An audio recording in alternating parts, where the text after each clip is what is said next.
sliding the central bar, you can set it to a certain angle. But that is not all. When you select the correct angle, you place a pin that fits very neatly, and this way stability. And that makes setting up your chisel even more straightforward.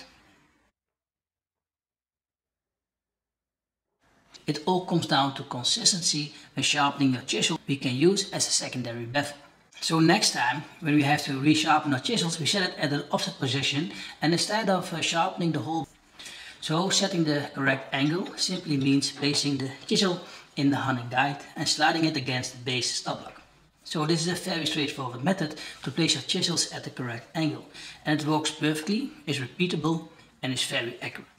And we both agree that when we chisel should be straight and secure in the hunting guide. And by clamping the chisels or planer blade at the side, you will always have it straight.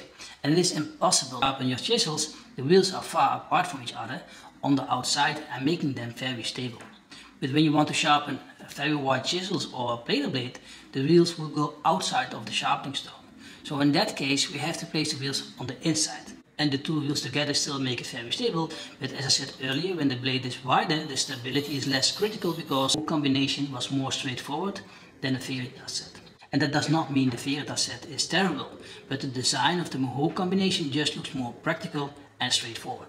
But also from a construction point of view, it is a very solid and stable to work with.